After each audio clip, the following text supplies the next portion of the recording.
adalah singkatan dari ilmu pengetahuan dan teknologi.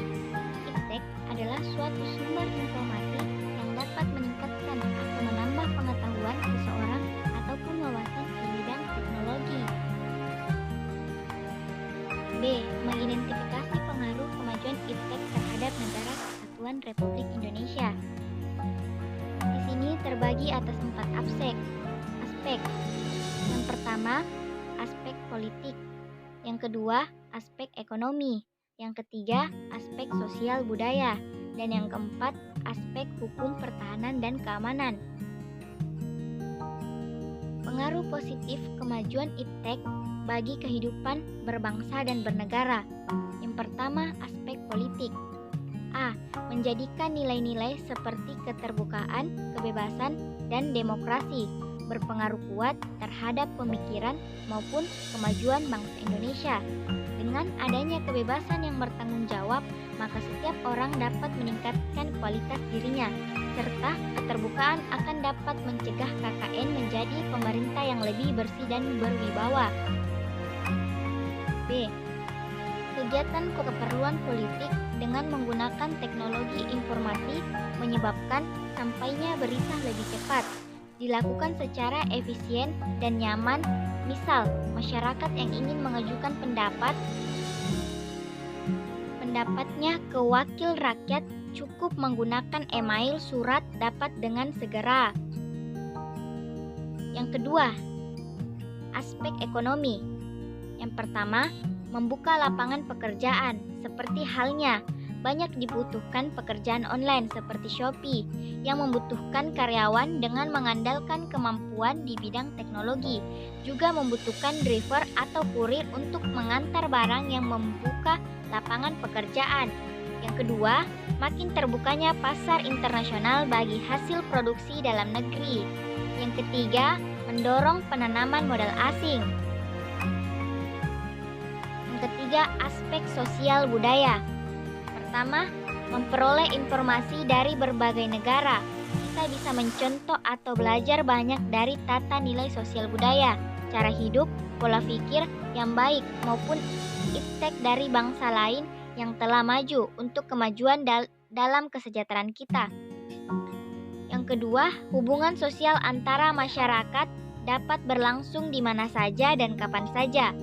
Misalkan si A di kota Tangerang dan B di kota Surabaya. Mereka bisa mengabari kondisi dan bertukar cerita lewat kemajuan teknologi. Yang ketiga, mempermudahkan adanya pertukaran pelajar. Berikutnya, aspek hukum, pertahanan, dan keamanan. Yang pertama, meningkatkan akurasi dan keandalan di bidang persenjataan.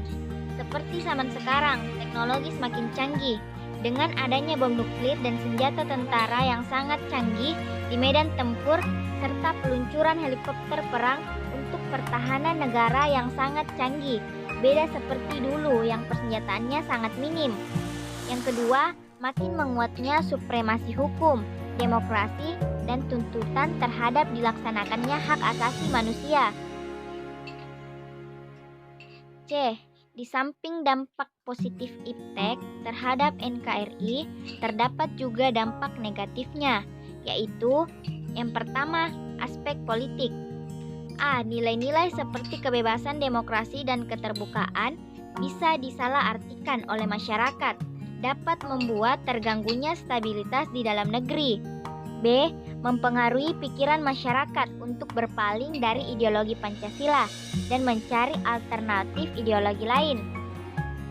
Yang kedua, aspek ekonomi. A. Adanya aksi tipu menipu dalam berjual online yang merugikan beberapa pihak, seperti pembeli suatu barang yang tidak sesuai dengan yang diinginkan. Yang kedua, dengan jaringan yang tersedia seperti terdapat fasilitas yang menyediakan perjudian secara online, para pejudi tidak perlu lagi tempat khusus untuk memenuhi keinginannya. Yang ketiga, aspek sosial budaya. Pertama, masuknya budaya asing, kurang baik, dan non-filter. Banyak budaya asing, baik penampilan maupun gaya hidup, yang masuk ke kelompok-kelompok masyarakat, tidak hanya budaya yang ada, tetapi budaya yang kurang baik. Budaya yang kurang baik pun dapat masuk dan lambat laun apabila tidak difilter secara dini, budaya tersebut bukanlah membangun tetapi malah justru mengotori budaya asli yang ada di kelompok tersebut.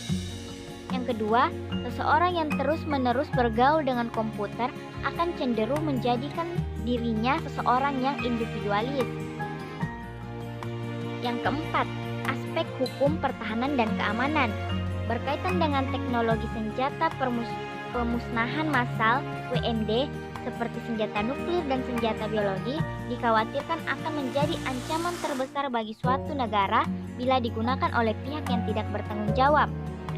Yang kedua, adanya disintegrasi bangsa dan negara yang akan menggoyahkan NKRI.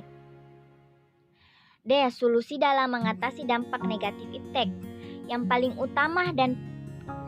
utama yaitu kesadaran dari diri kita sendiri bahwa iptek itu dapat dipertanggungjawabkan kebenarannya dan tidak menyalahgunakan iptek untuk kepentingan pribadi. Serta keluarga juga berperan penting dalam mencegah dampak negatif iptek sebagai agen sosialisasi. Yang pertama dan yang utama, keluarga seharusnya dapat menanamkan nilai dan norma yang positif kepada anak dengan membekali dan meletakkan fondasi keimanan yang kokoh kepada anak.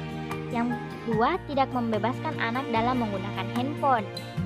Berikutnya, industri haruslah menggunakan bahan baku dalam negeri serta memperketat kerjasama dengan sesama negara, berkembang untuk sama-sama menghadapi kepentingan negara-negara maju. Sekian dari saya, kurang dan lebihnya mohon dimaafkan. Wabillahi taufiq wal hidayah. Wassalamualaikum warahmatullahi wabarakatuh.